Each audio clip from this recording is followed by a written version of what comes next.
کیا تو تیرا وجود نہ تھا، تو جب تیرا وجود خلق کیا، پوری نعمت وجود خلق کرنے کے بعد تجھے انسان بنایا، کسی اور حیوان کی شکل میں پیدا نہیں کیا. اگر اور حیوان کی شکل میں پیدا کرتا تو تم اسے پوچھ نہیں سکتا تھا. اور انسان بنا کے دیکھیے اللہ کی رحمت کے لیے انسان بنانے کے بعد اس میں صحیح سالم جسم عطا کیا. اگر ہمیں اندھا پیدا کرتا، اگر ہمیں بہرا پیدا کرتا، لنگڑا پیدا کرتا، لولا پیدا کرتا، ہاتھ نہ دیتا، چاند نہ دیتا، معدوم پیدا کرتا، تو کیا ہم اللہ سے سوال کر سکتے تھے؟ کبھی نہیں. بلکہ اس نے ہمیں انسان بنانے کے بعد ہمارا صحیح سالم جسم عطا کیا ہے. یہ تو اس کی نعمت ہے، اس کا شکر ادا کرنا، اس نے احسان کیا ہے. اور اس کے بعد تیری نعمت ہم تھے نہیں، وجود خلق کیا. وجود خلق کرنے کے بعد ہمیں ایسا دیا کسی اور حیوان کی شکل میں پیدا نہیں کیا، بلکہ اشرف المخلوقات کی صورت بھی بنایا، ہمیں انسان بنایا. انسان بنانے کے بعد ہمیں صحیح و سالم جسم عطا کیا. صحیح و سالم جسم عطا کرنے کے بعد چوتھی نعمت ہے کہ ہمیں مسلمان گھرانے میں پیدا کیا. کسی مشرک کے گھر میں پیدا کرتا، کسی کافر کے گھر میں پیدا کرتا، کسی مجوسی کے گھر میں پیدا کرتا، ہم سوال نہیں کر سکتے. یہ اس کا احسان ہے کہ جب جس گھر میں ہم پیدا ہوئے، پیدا ہوتے ہی ہمیں اشہد ان لا الہ الا اللہ وحدہ لا شریک لہ کلمات ہمارے کانوں کو سنتے ہیں. کبھی ہم نے غور نہیں کیا ان چیزوں پر کہ کتنا احسان ہے ذات پروردگار کا، کتنے احسانات کی ہے ذات پروردگار کا. ذرا سے ہم اس کی طرف متوجہ ہوں تو ہم ایک نعمت کا بھی شکر ادا نہیں کر سکتے.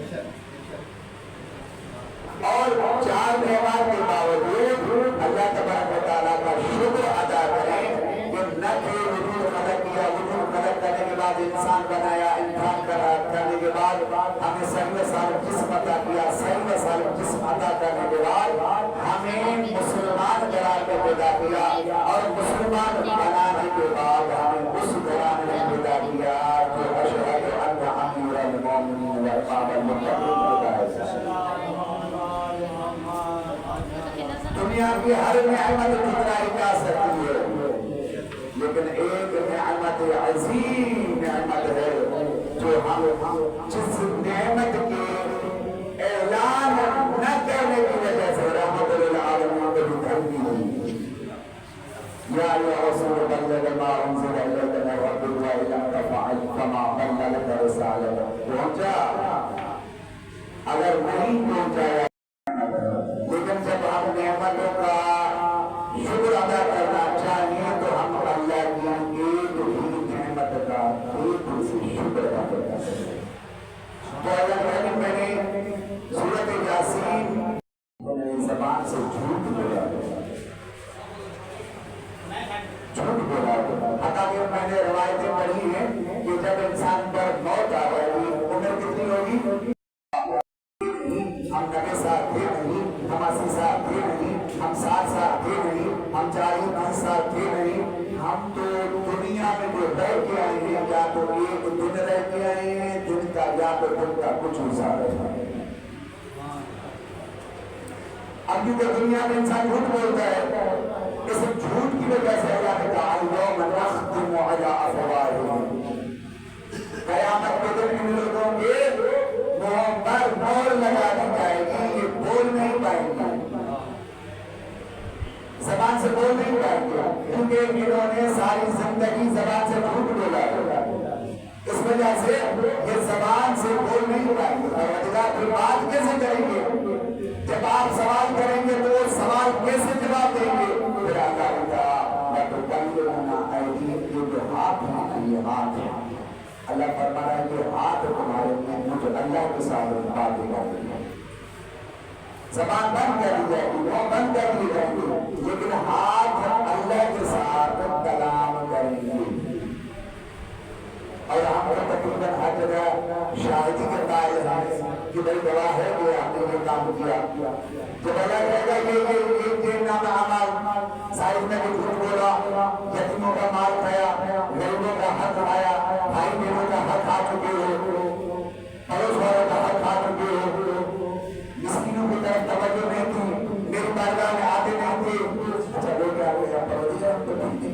تو کرتے نہیں تھے, ہم تو یتیموں کا مال کھاتے نہیں تھے, ہم تو جھوٹ بولتے نہیں تھے, ہم مسکینوں کا مال کھاتے نہیں تھے, ہم بہن بھائیوں کا حق کھاتے نہیں تھے. تو پروردگار کہے گا صبر کر, میرے گواہ موجود ہیں, اور گواہ کوئی اور نہیں ہوگا. لیکن یہ جو فرشتے یہ گواہ تو ہے, لیکن اللہ یہ گواہ نہیں بنائے گا قیامت کے دن. کیونکہ قرآن ہے یہ گواہ نہیں بنائے گا. اللہ نے کہا قیامت کے دن ہم ان لوگوں کے منہ پر وہ لگائیں گے, ان کے ہاتھ مجھے اللہ کے ساتھ باتیں کریں گے. وَتَشْهَدُ أَرْجُلُهُمْ, یہ دیر گواہی نہیں جو یہ چلا آیا تھا. یہ جس جسم کو ہم اپنا جسم کہتے ہیں یہ ہماری مخالفت کریں گے, اپنے رب کے سامنے سلوک ہونے کے لیے گواہی دیں گے. پروردگار واقعہ یہ چلا جاتا تھا, گناہوں کی طرف مجھے لے کے جاتا تھا, معصیت کی طرف تیری نافرمانی کی طرف مجھے لے جایا کرتا تھا, مجھے حق قسم کرنے کے لے کے جایا کرتا تھا.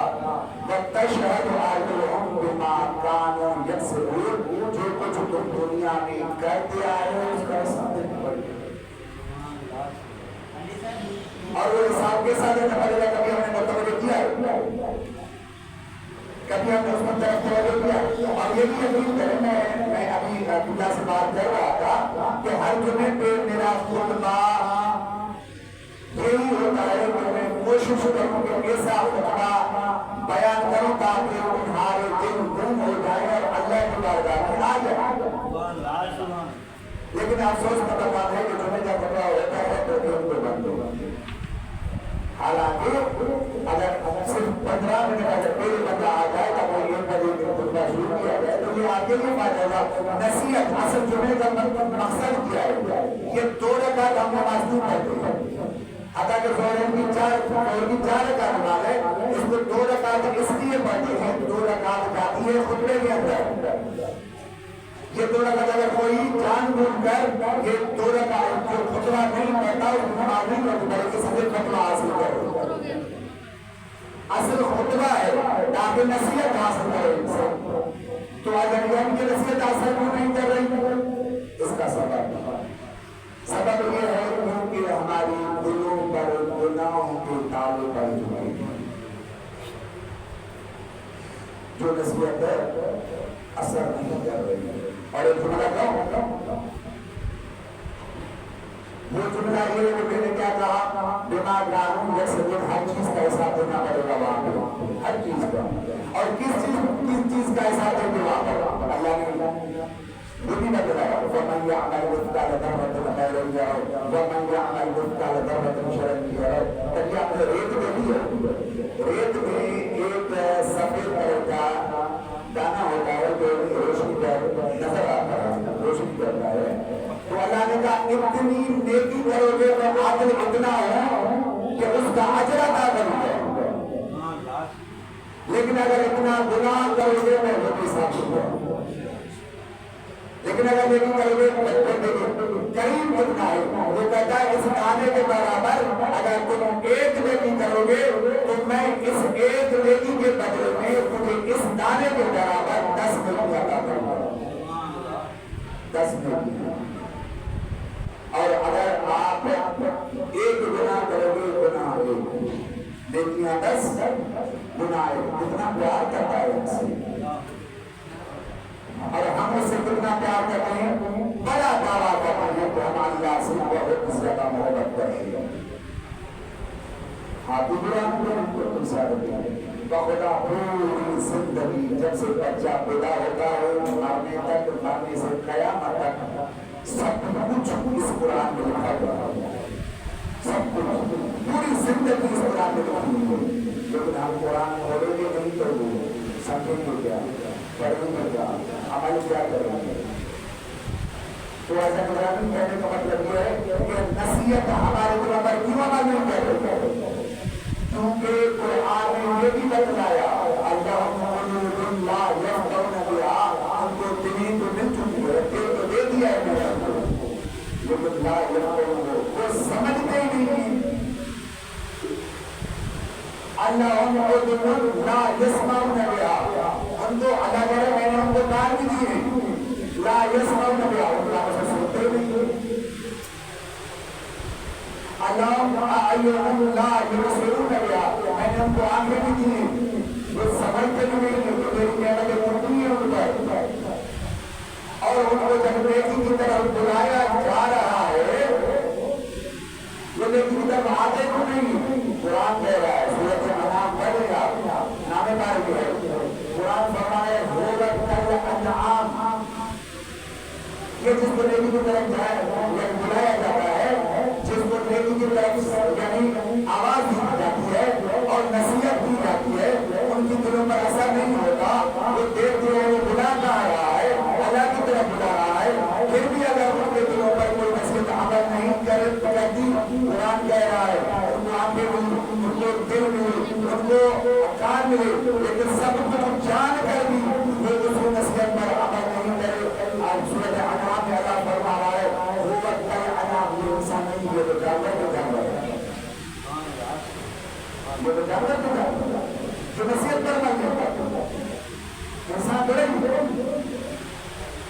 یہ جانور ہے یہ بھی مت کہیے گا یہ بھی مت کہیے گا کہ مولانا نے کہا یہ جانور ہے یہ دو آنکھیں میں نے میرے نہیں بتایا یہ دو آنکھیں دو ہاتھ دو پیر ایک ناک ایک منہ دو کان یہ انسان کی شکل ہے انسان نہیں ہے یہ انسان کی شکل ہے یہ انسان نہیں ہے اگر انسان ہوتا تو نبی نہیں کہتا ہے وہ اس کتے کی زبان بنتا ہے نبی نے کہا تھا نا اس کے بھی تو آپ ایک ہوتے ہوتے ایک زبان تھی ایک ناک دو کان وہ بھی ہماری شکل رکھتا تھا یہ انسان کی شکل ہے انسان نہیں اگر انسان ہوتا تو نبی نہیں کہتا ہے تو اس کتے کی زبان بنتا ہے تو کہنے کا مطلب یہ ہے کہ ہماری اگر انسان ہماری شکل ہے ہم انسان تب بنیں گے جب اس کے حقوق پر عمل کریں یہی اصل انسانیت ہے حکم اس کا ہوگا عمل ہمارا ہوگا جب ہم عمل کریں گے تو ہماری طاقت ہوگی اگر ہم عمل نہیں کریں گے تو میں اگلے وقت میں بتا رہا ہوں کہ ہمارے اوپر سزا اس کا سزا ملے گی سزا پر